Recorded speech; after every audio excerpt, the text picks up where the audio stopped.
मौसम पे थोड़ी सी कड़ा कर दी। हम सोच रहे थे मौसम सुहावना रहेगा, पर बहुत ज्यादा ह्यूमिडिटी है। उसके बावजूद भी आप लोगों का जो जोश है, जो उमंग आप लोगों के चेहरे पे, आपकी बॉडी लैंग्वेज में दिखाई दी, वो सच में काबिले तारीफ है बेटा। इतनी ह्यूमिडिटी में, इतने उमस के मौसम में और इतनी देर तक रोड पे आप खड़े रहे, इतनी गर्मजोशी के साथ हमारा स्वागत किया।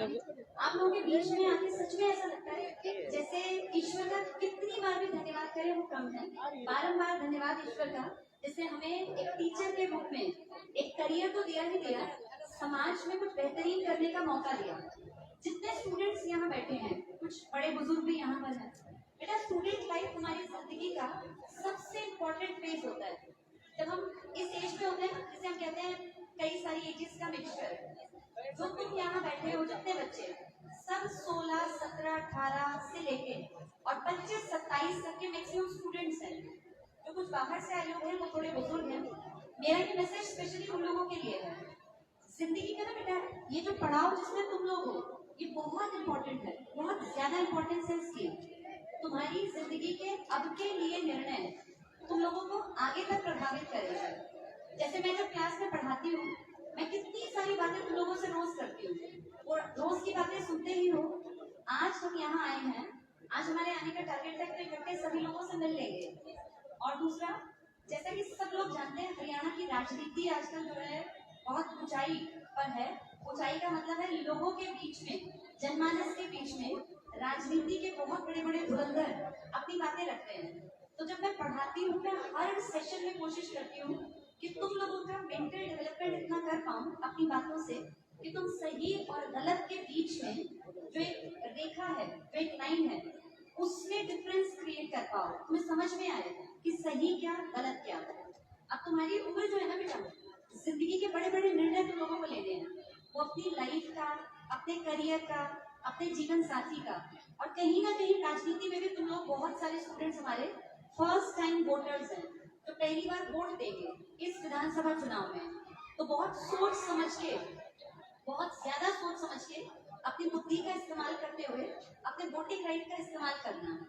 जैसे करियर की जिस फेज में तुम हो, बहुत स्ट्रगलिंग फेज है ये। इस फेज में जो बच्चे 18 से लेकर 27-28 के बीच में होते हैं, बहुत सारे मानसिक दबाव और बहुत सारे तरह के तनाव में से वो गुजर रहे होते हैं। जैसे इस टाइम पे आप लोगों के ऊपर एक प्रेशर होता है कि पेरेंट्स कब तक बैठा के खिलाएं। अमूमन जब बच्चे 18 प्लस के हो जाते हैं, तो पेरेंट्स ये कोशिश करते हैं कि बच्चे धीरे धीरे इतने समझदार बन जाएं कि वो अपने पैरों पे खड़े हो जाएं। और पेरेंट्स भी बहुत लंबे टाइम तक आप लोगों को ये एक्सपेक्ट नहीं कर सकते कि आप 5-7 साल और बैठ के खाएंगे। तो जो बच्चे 18 प्लस हो गए, धीरे धीरे करके ना बेटा अपने करियर की तरफ फोकस्ड होकर बढ़ना स्टार्ट करो। तुम 10वीं में कैसे थे, 12वीं में कैसे थे, फर्क नहीं पड़ता। नहीं कहीं 10वीं 12वीं के नंबर काम आते, लेकिन अब जो तुम कर रहे हो ना, जो तुम्हारा अब की आदतें हैं, तुम्हारा व्यवहार है, ये तुम्हारे अगले पूरे 40 सालों को, 50 सालों को, जब तक तुम्हारी जिंदगी होगी, जब तक तुम्हारी आखिरी सांस चलेगी, अब की ये चीजें प्रभावित करेगी। सबसे पहली जरूरत पता क्या है? एक अच्छा इंसान बनना। जैसे कि यहाँ कितने सारे बच्चे आए हुए हैं, कुछ यहाँ बाहर के बच्चे भी हैं जो आईसीएस से संबंधित नहीं है। जो बच्चे डेली अपने ऊपर काम करते हैं ना, जो अपनी आदतों को अच्छा बनाते हैं, अमूमन वो अच्छे व्यक्तित्व के स्वामी बन जाते हैं। पर्सनालिटी बेटा एक दिन में नहीं बनती। जैसे तुम लोग हो, पब्लिक के बीच में जाके कैसे व्यवहार करना है, कैसे हमारी बहन बेटी जो यहाँ पर है, घर में है, वहाँ बहन बेटी, बेटा ये पानी बाद में बांट देना। प्यास लगी होगी बहुत देर, मैंने शुरू में कहा इम्यूनिटी से लोग परेशान क्यों हुए, लेकिन बेटा ये जो कुछ बातें बताने में बहुत काम की है। तो इस टाइम जो तुम अपनी लाइफ की हैबिट्स बना रहे हो ना, ये तुम्हारा व्यक्तित्व का निर्माण करेगी। अब जैसे सुबह उठने की बात है, एक तो आलस करना, एक ये सोचना कि नहीं यार मेरा ये जो फेज है मेरी जिंदगी का, मुझे रोज सुबह 5 बजे बिस्तर छोड़ देना है या 4:30 बजे मुझे उठ जाना है। इस चीज को 2 दिन 4 दिन तुम्हें दिक्कत लगेगी, लेकिन अगर इसको हैबिट बना लोगे ना बेटा, पूरी जिंदगी देखना तुम बुढ़ापे तक, अगर तुमने 4-5 साल अपने ऊपर काम कर लिया, तो तुम्हें हर रोज चाहे कितनी उम्र हो जाए, ऑटोमेटिकली तुम्हारी बॉडी की जो क्लॉक है ना, वो 4:30 के बाद सोने ही नहीं देगी। ऐसी ही बातचीत का, व्यवहार का तरीका, हमारी जबान, अगर इस टाइम पर हम अपनी जबान पे थोड़ा सा काम करें, जबान को अच्छी बना लें, उसमें गंदगी या गलत शब्दों का इस्तेमाल ना करें, तो देखना अच्छी जबान बोलना हमारी आदत बन जाएगी। ये छोटी छोटी आदतें हमारा निर्माण करती हैं, हमारे व्यक्तित्व का विकास करती हैं। तो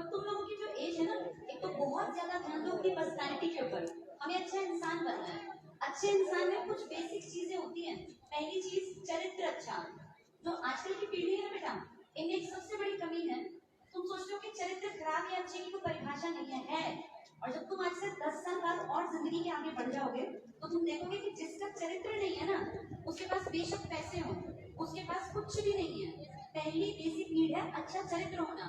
एक दूसरे के प्रति, चाहे वो पति पत्नी है, वो हस्बैंड वाइफ के अलावा जैसे भाई बहन है, भाई घर में माँ बेटा है, पिताजी है, माँ है, बाप है, भाई है, बेटा, जितने रूप तुम जानते हो, उन सब में ना एक दूसरे के प्रति लॉयल रहना, एक दूसरे के प्रति समर्पण का भाव रखना, एक सुंदर परिवार को बनाने की सबसे पहली बेसिक नीड है। हमारी इंडियन सोसाइटी में जो आज तुम पीढ़ी वाले बच्चे हो, बहुत सारे बच्चे इस रील कल्चर में उलझ गए। इस रील कल्चर ने क्या किया, तुम लोगों का जो एक स्पैन था ना चीजों को सुनने का समझने का, वो शॉर्ट कर दिया। जब हम लोग छोटे थे ना बेटा, जैसे अब मैं 42 ईयर्स की हो जाऊंगी, तुम्हारी मम्मी की एज की, मैक्सिमम जो बच्चे ICS वाले बैठे हैं, हम लोग बड़े ब्लेस्ड थे, बड़े लकी थे। हमारे जमाने में इस तरह की चीजें जो ध्यान बटाएं वो थी ही नहीं। तो हम लोग बड़े लकी थे कि जब हमारे घर बुआ आती, कभी साल 6 महीने में जब बुआएं छुट्टियों में आती, तो हम उनके पास बैठते थे, खूब हंसते थे, खूब बातें करते थे, मजे करते थे। फैमिली का गेट टुगेदर हम लोगों को एक साथ बांध के रखता था और सबके सुख दुख साझे के थे। हमारे घरों की जो दिक्कतें थी ना, वो हमें पता थी। तुम लोग जिस पीढ़ी के हो, कुछ लोग तो परिवार से इतना कट गए कि ना फादर के साथ बातचीत करते, ना माँ के पास बैठते। तुम्हारी उम्र में बहुत जरूरी होता है अपने आप को परिवार के साथ बांध के रखना, जोड़ के रखना। बेटा सोसाइटी जो है ना, जो भी सोसाइटी में जहाँ भी तुम रहते हो, मैं नहीं जानती, लेकिन मैं इतना जानती हूँ, अपने परिवार से ज्यादा भला किसी बच्चे का कोई नहीं चाहता। तुम्हारे माँ बाप, कई बार तुम्हें लगता होगा कि हमारी बात नहीं समझते, दुश्मन है, लेकिन बेटा जिंदगी का जो अनुभव मैंने देखा, जो मैंने सीखा, माँ बाप से ज्यादा भला किसी का कोई चाह ही नहीं सकता। सबसे इम्पोर्टेंट चीज है हमारा परिवार, और उस परिवार को ना अब तुम लोग अगली पीढ़ी के परिवार को तुम बनाओगे। तुम्हारा परिवार जानते हो कैसा होगा, जैसे तुम लोग होगे। अगर तुम लॉयल हो अपने रिश्तों में, अगर तुम अच्छी सोच रखते हो, तुम्हारा विजन बहुत अच्छा है, तुम चीजों को लेकर पॉजिटिव हो, तो तुम एक बहुत सुंदर समाज की जो कल्पना की जा सकती है वो निर्माण कर दोगे। और अगर तुम्हारी कोई सोच नहीं है, समझ नहीं है, विजन नहीं है, तो फिर बेटा तुम जैसे ये समाज अभी है ऐसे में ही एक और सीरीज में जुड़ जाओगे। रोजगार पाना तुम्हारी एज का पहला टारगेट हो, क्योंकि पेट तो भरना है। जिंदगी भूखे पेट भजन भी नहीं होते, तो जिंदगी काटने के लिए पैसा जरूरत है, कमाना पड़ेगा। और उसी के कारण तुम ICS में आए हो, उसी सपने को लेकर कि भाई हम ICS में पढ़ेंगे। तो जैसे हजारों लाखों बच्चे हमारे पास आते हैं, तो कितने इंटरव्यूज देखते हो, वो घड़ियां लेके जाते हैं, उनके पिताजी जो कोई मजदूरी करते हैं, किसानी करते हैं, जब वो वहां आते हैं, उनके चेहरे पे जो तेज होता है ना, जो खुशी, जो भाव होता है, वो शब्दों में बयान नहीं हो सकता। तुम सब मुझे लगता है उसी एक उम्मीद को, उसी एक सपने को अपने मन में लेके बैठे हो कि एक दिन ऐसा आएगा जब मेरा वो किसान पिता, जो पता नहीं कितने सालों से इस आस में खेती में लगा हुआ है कि इस खेती के दम पे मैं अपने बच्चों को पढ़ा के इतना बना दूं कि एक दिन समाज में उनको लोग सलाम करें, या कम से कम सामने वाला इज्जत से बात करे। कोई ऐसा मजदूर जो पता नहीं किस तरह कहाँ कहाँ मजदूरी करके अपने परिवार को पालता है, अपने बच्चों का पेट भरता है, जिसके घर की छत टपकती है, जिसकी ये आस होती है कि ईश्वर की कृपा मुझ पे बनी रहे, काश मुझे जिंदगी भर ऐसे 365 दिन मजदूरी का काम मिलता रहे, इस आस में कि मेरे बच्चे पढ़ लिख जाएं और पढ़ लिख के कामयाब हो जाएं। बेटा तुम जिन घरों के हो ना, तुम्हें बहुत ज्यादा जरूरत है अपने जिस स्ट्रेटा के तुम हो उसको तोड़ के आगे निकलने की। हमें ईश्वर ने जहाँ जन्म दिया हम कुछ नहीं कर सकते, ये हमारे पुराने कोई कर्म या हमारा प्रारब्ध था। लेकिन जहाँ आज है ना, अगर इंसान का जन्म मिल गया, ये बुद्धि मिल गई, ये स्वस्थ शरीर मिल गया, तो अपने आप को मानो कि तुम ब्लेस्ड हो। एक कुत्ता, बिल्ली, गाय, भैंस, भेड़, भालू, कोई भी जानवर अपना जीवन थोड़ी बदल लेगा, जैसा जहाँ हो गया वैसा ही चलेगा। लेकिन हम कितने ब्लेस्ड हैं, ईश्वर की कितनी कृपा है मानव जाति पर कि हम अपना जीवन बदल सकते हैं, अपनी क्लास बदल सकते हैं। जिस स्ट्रेटा के हैं, जिस परिवार के हैं, अगर मुफलिसी देखी है, गरीबी देखी है, मेहनत करके उस गरीबी को काट सकते हैं और दुनिया में, जहान में अपना एक मुकाम बना सकते हैं। जैसे बेटा मैं बहुत दूर की बातें नहीं करती, मैं नहीं कहूँगी यहाँ की फला फला फला को देखो, मैं तो ये कहती हूँ अपने आसपास देख लो। तुम्हारे आसपास भी कुछ लोग होंगे जो समाज की बेड़ियों को चीरते हुए, काटते हुए, तोड़ते हुए जिंदगी में उन्होंने वो हासिल किया होगा जो न जाने कितनों का सपना है। बहुत सारे ऐसे एग्जाम्पल हमारे आसपास होते हैं जिनके कुछ बच्चों के माँ बाप नहीं है। हम दूर ना जाए इस बार के ओलंपिक्स में अमन सहरावत का नाम तुमने सुना है ना? एक लड़की शीतल है, शीतल देवी, पैरालंपिक्स में उस लड़की ने क्या गजब आर्चरी में, जो तीर चलाने वाला काम है, उसको किस्मत ने देखो क्या दिया, हाथ नहीं है उस बेटी के, वो सिर्फ पैरों के दम पे निशाना साधती है। और पैरालंपिक्स में उस लड़की ने क्या गजब वो निशाना साधा।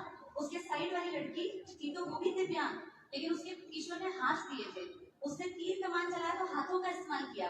हम प्राउड से कह सकते हैं भारत की बेटी शीतल देवी ने, जिसको किस्मत ने हाथ तक नहीं दे रखे, शरीर पूरा नहीं दिया, उस बेटी ने पैर से निशाना साधा और जो बिल्कुल मेन जगह थी ना, जो कि टारगेट था, उसको अचीव किया। तो जब शीतल देवी जैसी लड़कियां इस देश में पैदा हुई, जो थी तो कुछ भी नहीं, लेकिन अपनी मेहनत के दम पे आज उस बेटी ने हमारा भारत का झंडा बुलंदियों पर पहुंचा दिया। तो ये सोचो जरा, तुम कितने ब्लेस्ड हो, जिसको स्वस्थ शरीर मिला, जिसको तेज दिमाग मिला, उसको सब कुछ मिला। बेटा पीछे में बहुत बातचीत ना करें, जिसको अगर ये बातें नहीं सुननी है तो चले जाओ, सुननी है तो यहाँ रहो, दूसरों को डिस्टर्ब ना करो। तो बेटा ये जो शरीर, अरे शुक्र करो उस ईश्वर का कि तुम्हें स्वस्थ शरीर दिया। सिर पे अगर माँ बाप है ना, चाहे बाप मजदूरी करता हो बेटा, चाहे किसान हो, चाहे वो रेहड़ी लगाता हो, मैं ये कहती हूँ अगर सर पे बाप का साया है ना, तो तुम नहीं जानते तुम कितने लकी हो। अगर तुम्हारे घर में एक माँ बैठी है ना, तो तुम ये जानते नहीं कि तुम्हें रोज कितनी दुआएं मिल रही है। ये माँ बाप जिसके है ना, अपने आप को ब्लेस्ड मानो। अमन सहरावत का एग्जाम्पल दे रही थी, बचपन में माँ बाप गुजर गए, अपने माँ बाप नहीं है, ताऊ जी ने उसको पाल पोस के इतना काबिल बना, उस लड़के ने इतनी मेहनत की कि आज भारत के ओलंपिक्स की पदक तालिका में एक मेडल अमन सहरावत के नाम है। क्या उम्र है? 23 साल। बिना माँ बाप का वो लड़का कितनी मेहनत की, कारण क्या था, क्यों आगे गया?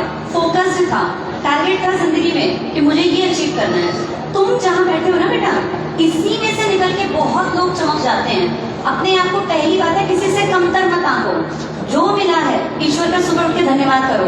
माँ बाप है तो बहुत बहुत शुक्रिया करो भगवान का कि उन्होंने तुम्हारे लिए दुआ करने वाले कुछ लोग दे रखे हैं धरती पर, नहीं तो कोई किसी के लिए दुआ नहीं मांगता। तुम्हारी माँ चाहे बीमार है, जैसी भी है, ठीक ठाक है, वो सुबह उठ के और रात को सोने से पहले तक, क्योंकि मैं जब माँ हूँ तब बता रही हूँ, पता नहीं कितनी बार तुम्हारे लिए दुआएं करती है बेटा। तुम्हारा वो बाप जो शायद बाहर मजबूर है, तुम्हारे सामने कभी अपनी मजबूरी नहीं बयां करेगा। तुम कहते हो 1000 रुपए जमा कराने हैं, 5000 का खर्चा है, जैसे मांगेगा तांगेगा, जहां से जो करेगा तुम्हारे खर्चे पूरे करेगा। तो सोचा करो कि तुम ब्लेस्ड हो, पहली चीज अपने आप को ब्लेस्ड मानो। जैसा सोचते हैं ना बेटा, वैसा होने लगता है। हमेशा सोचो मैं बहुत लकी हूँ और शुक्रिया करो ईश्वर का, प्रकृति का, नियति का। जहाँ जो दिया ना, बहुतों को वो भी नहीं दिया जो तुम यहाँ बैठ के सोच नहीं सकते कि तुम्हें क्या क्या मिला। कितने लोग हैं जिनको आज सुबह से रोटी का दाना नसीब नहीं हुआ, एक उन्होंने मुझे मुंह में सुबह से दिवाला नहीं गया, तुम सबका पेट भरा है, तुमने रात में खाना खाया, अब तुम रात में जाके अपने सर पे जो छत है ना, वहां जाके फिर से खाना खा लोगे। तो कितने लोग हैं जिनके सर पे छत नहीं है, जिनके पेट में कई कई दिन तक कोई निवाला नहीं जाता, तुम सबसे ऊपर हो। क्या दिक्कत है? सिर्फ मेहनत करनी है। मेहनत बेटा अपने हिस्से की हर इंसान को खुद करनी है। आज तक का रिकॉर्ड है, कभी भी किसी की मेहनत से दूसरे का फायदा नहीं होता। ये पढ़ाई की मेहनत सिर्फ अपना वो है, कहते हैं ना विद्या धन, कभी चोरी नहीं हो सकता। एक ऐसी चीज है जो सिर्फ और सिर्फ आपके हाथ में है। अपनी पढ़ाई करो, मेहनत करो और लाइफ में एक टारगेट बना लो, फोकस्ड रहो, गलत चीजों से हमेशा बचो। जब तुम जवान होते हो ना, जैसे तुम जिस उम्र में हो, इस टाइम डाइवर्ट करने के बहुत साधन है बेटा। बहुत सारे लोग तुम्हें जिंदगी में मिलेंगे, कोई नशे की तरफ खींचेगा, कोई गलत कामों की तरफ खींचेगा। ये तुम हो जिसको हर घड़ी ये याद रखना है कि मेरे ऊपर जिम्मेदारी है, मेरा एक बूढ़ा होता बाप है, मेरी एक माँ है, जिन दोनों का सपना है कि मैं जिंदगी में कुछ कर रहा हूँ। तो ना तो मेरे पास इतना टाइम कि मैं अपना गलत चीज की तरफ जाऊँ, और ना मेरे पास बैग पे इतना पैसा कि मैं बिगड़ने को अफोर्ड कर पाऊँ। मुझे पढ़ लिख के काबिल बनना है, कामयाब बनना है। तो में से जितने भी लोग यहाँ हैं, जितने स्टूडेंट्स हैं, सारे फॉर्म्स भरो बेटा, पता नहीं कहाँ किस्मत तुम्हें ले जाएगी। अगर मेहनत कर रहे हो तो ये मान के चलना ईश्वर कहीं बैठा हर इंसान पे नजर रखता है। कभी भी मेहनत बर्बाद नहीं जाती। जो मेहनत करेगा ना, आज नहीं तो कल 100% उसे मेहनत का फल मिलेगा ही मिलेगा। पढ़ाई में अपनी लाइफ के इस टाइम को झोंक दो। तुम्हारे घर वाले जब ये कहने लग जाएंगे ना कि पता नहीं कितना पढ़ते हैं, जिस टाइम देखो उस टाइम पढ़ते हैं, तब मानना कि तुम सही ट्रैक पे हो। अगर घर वाले ये कहते हैं कि पढ़ ही नहीं रहे हैं, तो बेटा अभी तो बहुत लंबा सफर है। जिस दिन तुम्हें सरकारी नौकरी तक अपना एक सफर दिखता है, जिस दिन वो मिल जाएगी ना मंजिल, फिर मानना कि हाँ हमारी तैयारी पूरी हो गई। ये तैयारी एक स्ट्रगल है, एक फेज है।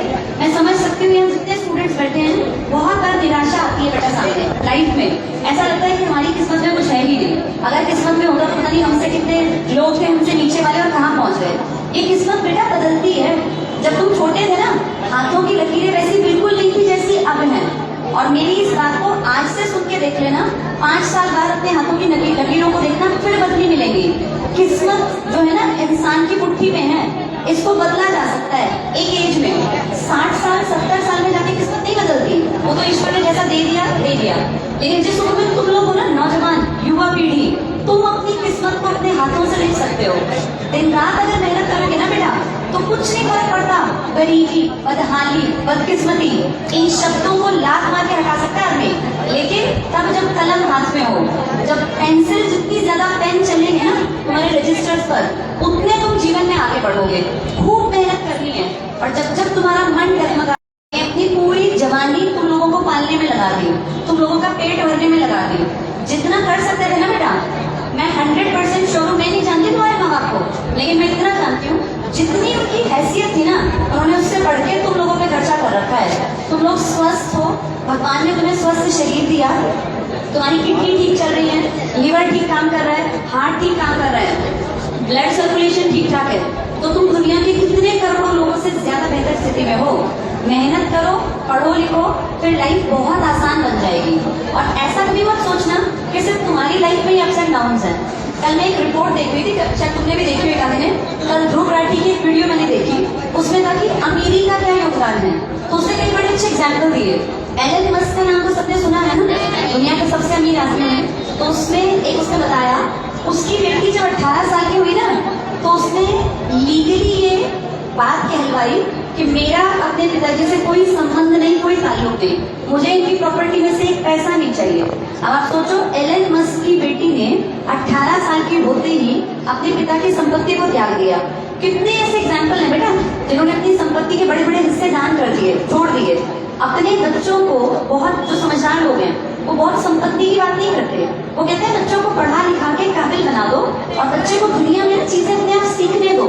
तुम ब्लेस्ड हो, जब तुम इन बसों में ट्रेवल करते हो ना, ऑटो में आते हो, जब तुम इस तपती हुई गर्मी को झेलते हो, तो तुम एक तरह से अपने जीवन के लिए, भावी जीवन के लिए तैयार हो रहे हो। ये तुम्हें पका देंगी चीजें, ये तुम्हें इतना सरल बना देंगी कि जब जिंदगी की दिक्कतें तुम्हारे सामने आएंगी ना, तो तुम्हें लगेगा यार हमने क्या क्या झेला है, ये तो क्या ही प्रॉब्लम है। तुम सब इतने ब्लेस्ड हो कि तुम्हें कराया कुछ नहीं मिला, तुम्हें सब कुछ खुद से करना है। और जब अपने आप चीजें की जाती है ना बेटा, तो एक कॉन्फिडेंस जाता है। जो सेल्फ मेड लोग होते हैं ना, खुद से बने हुए, उन लोगों में, और जिनको बाप के पीछे से चीजें मिल जाती है ना, उन लोगों में हमेशा जमीन आसमान का अंतर रहता है। कॉन्फिडेंस का लेवल हमेशा हाई रहेगा अगर करके सीखा है, अगर खुद करके कमाया है। तो तुम लोग ब्लेस्ड हो, तुम्हें ईश्वर ने मौका दिया, पढ़ो लिखो मेहनत करो, अपने पेरेंट्स की हमेशा रिस्पेक्ट करो बेटा, हमेशा। जो जवान बच्चे हैं ना, कई बार उनको ऐसा लगता है कि माँ बाप हमें सुनते नहीं, हमें समझते नहीं। मैं बता दूं, जब तुम लोग खुद हमारी एज में आओगे ना 40+, तो तुम्हें लगेगा इस धरती के सबसे समझदार लोग इस धरती पर तुम्हारे माँ बाप ही हैं। ऐसा एज बीतने के साथ समझ में आता है। जब मैं थी ना 15, 16, 17 की, मुझे लगता था भाई मम्मी पढ़ी लिखी नहीं है, इनको नॉलेज नहीं है। मैं पढ़ी लिखी हो गई हूँ, मैंने तो भाई 4 अक्षर पढ़ लिए थे। जब बड़ी हुई तो अब जाके समझ में आता है, जब मैं देखती हूँ कि पेरेंट्स ने जो किया ना बेटा, उतना तुम किताब पढ़ के कभी नहीं कर पाओगे। माँ बाप का इतना बड़ा योगदान है, इतना बड़ा कि हमारे बीच में जसवीर देशवाल जी हैं, परिवार से इंट्रोडक्शन देंगे। गुड मॉर्निंग, आवाज ढीली है भाई। गुड मॉर्निंग, थोड़ी और तेज करके गुड मॉर्निंग। हमारे बीच में सफीलों से आजाद उम्मीदवार एमएलए के भावी प्रत्याशी जसवीर देशवाल जी हैं। एक बार जोरदार तालियां बजाओ उनके स्वागत के लिए।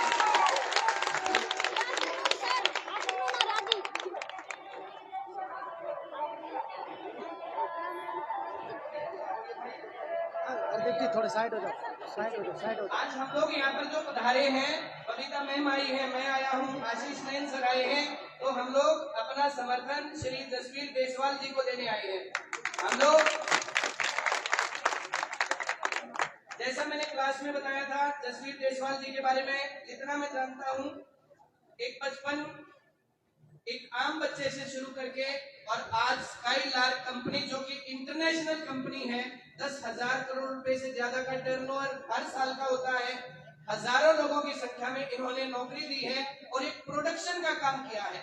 एक तो पैसा कमाना होता है किसी भी प्रोडक्टिव काम से, और दूसरा काम होता है पैसा कमाना या तो जुए से कमा लिया या दारू के ठेकों से कमा लिया, किसी गलत कामों से कमा लिया। तो एक बहुत अच्छे सभ्य तरीके से देश की देते हुए, टैक्स देते हुए, हजारों लोगों को रोजगार देते हुए देश को, हल्के को, प्रदेश को आगे बढ़ाने वाले जसवीर देशवाल जी हमारे बीच में हैं। एक बार फिर से दोनों हाथ ऊपर करके ताली बजा के समर्थन देंगे।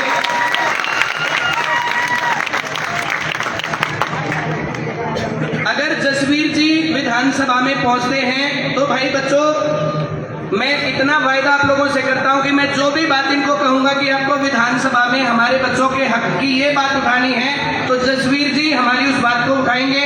क्या आप इस काम को करेंगे सर? बिल्कुल उठाएंगे, पूरे जोर शोर से उठाएंगे। दूसरे नंबर पर सफीदों में कोई बाहरी आदमी आकर के हेलीकॉप्टर से उसकी लैंडिंग करके कोई आदमी, तो उनको यहाँ के इश्यूज के बारे में क्या पता है, यहाँ की समस्याओं के बारे में क्या पता है, यहाँ के लोगों के बारे में क्या पता है। इस प्रकार के लोग कहीं भी जाएंगे और फिर जो चुनाव अगर गलती से जीत भी गए तो फिर सफीदों में कितने दिन देखेंगे। ये यहीं पर पैदा हुए, यहीं पर बड़े हुए, यहीं पर रोजगार किया, यहीं पर देश को, प्रदेश को आगे बढ़ाने का काम किया, यहीं की भूमि से पैसा जनरेट किया और देश विदेश तक कारोबार को बढ़ाया।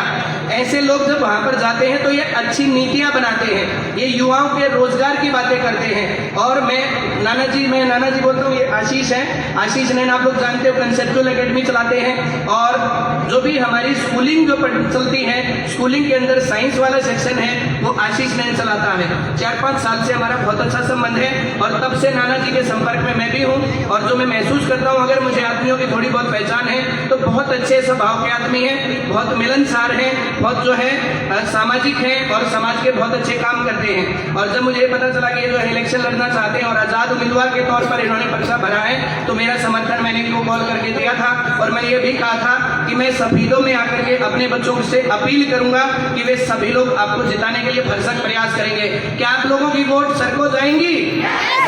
क्या आपके परिवार की वोट सर को जाएंगी? सिर्फ इतने से काम नहीं चलने वाला है।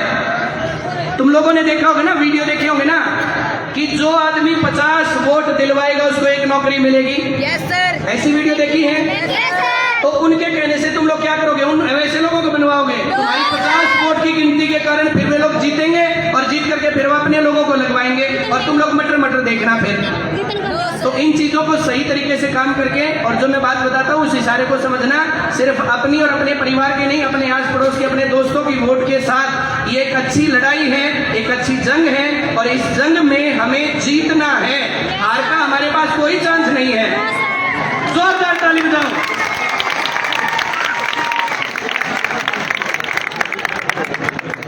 ये चुनाव चिन्ह आप लोग देखिए, टेलीफोन जो है ऐसा चुनाव चिन्ह है जिसको आप लोग जो है जानते हो, समझते हो, पहचानते हो। जसवीर देशवाल जी को आप जो है जान लो, देख लो, पहचान लो।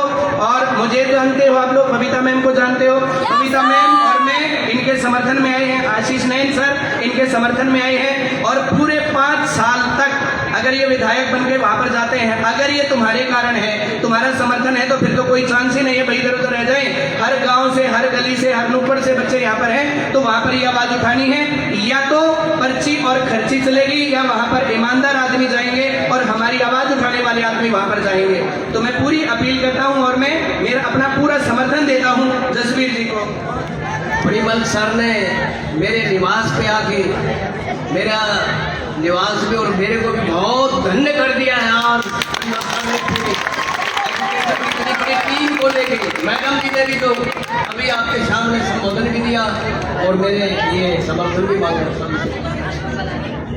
आईडी तो बड़ी आईडी। परिमल सर ने कुछ मेरे अंदर कुछ दिखा होगा, इसीलिए वहां से चल के यहाँ आए और आप लोगों से संबोधन भी दिया है और बताया भी है। कोई नहीं, यहाँ बैठ रहे। मैं इस इलाके के लिए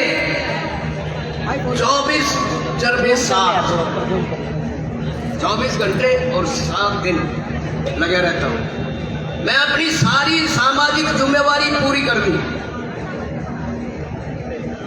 सामाजिक, पारिवारिक सारी जिम्मेवारी पूरी करके सब सेट करके बच्चों को मैं समाज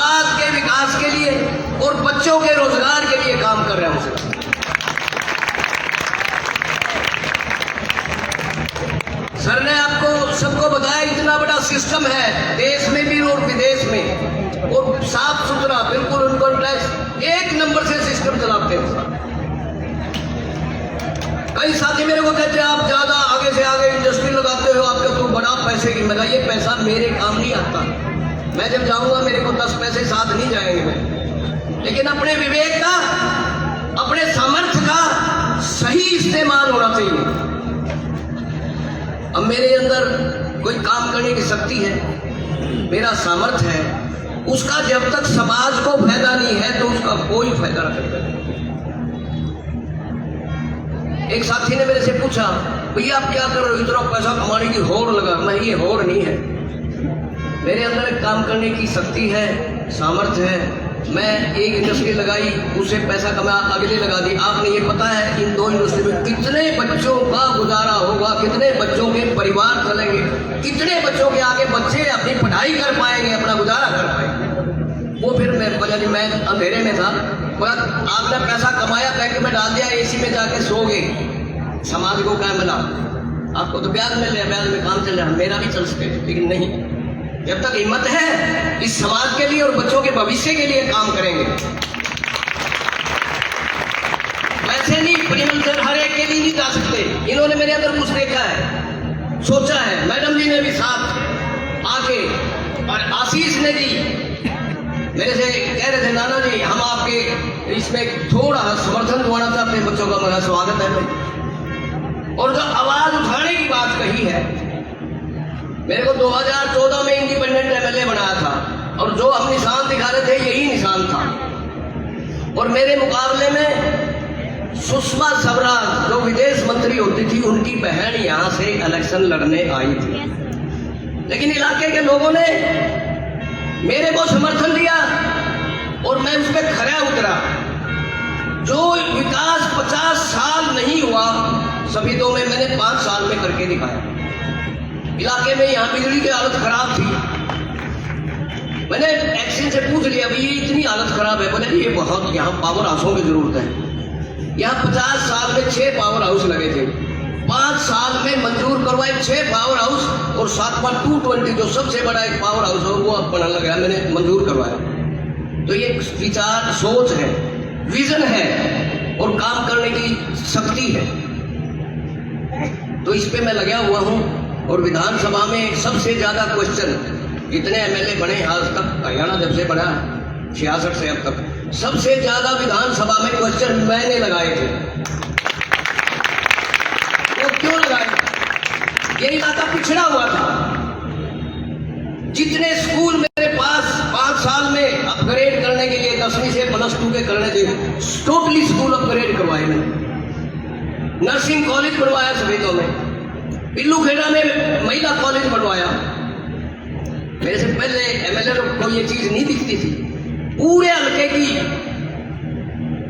54 रोड्स, 54 सड़क एक बार में बनवा दी एक टाइम में, जबकि यहाँ 50 साल में 54 सड़कें नहीं बनी और मैंने एक ट्रम में ही बनवा दी।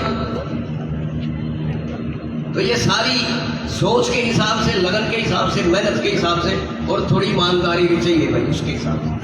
मेरे पास भी जब मेरी भी सोच ईमानदारी की नहीं होती, पैसे कमाने की होती, तो मेरे पीछे भी विकास नहीं हो रहा था। मैं आपका विधानसभा में हर बात को जो भी आपके लिए उठानी होगी मैं उठाऊंगा, और पूरा उसको विधानसभा में पास करवा के छोड़ेंगे, क्योंकि मैंने सिस्टम को सारे को समझ रखा है। मैं लाख में पता होता है सारा सिस्टम, और इतना बड़ा सिस्टम चलाया है।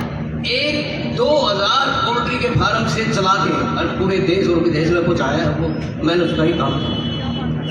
भैया आप लोगों ने इतना बड़ा समर्थन, इतना बड़ा आशीर्वाद युवा शक्ति ने दिया है।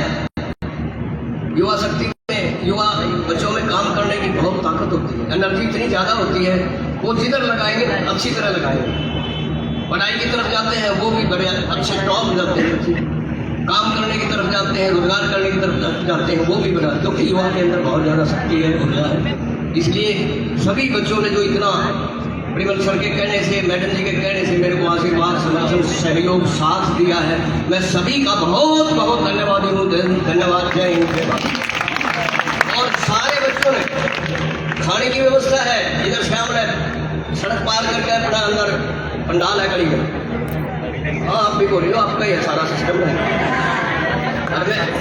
मेरा जो तो ज्यादा मिलते हैं। और 5 तारीख को 5 अक्टूबर को एक वोट टेलीफोन के निशान पे लगा के आप जो है यहाँ से ताकत दे देना। उस ताकत का सही इस्तेमाल मैं करके दिखा दूंगा। पहले भी दिखाया, आगे भी दिखा दूंगा।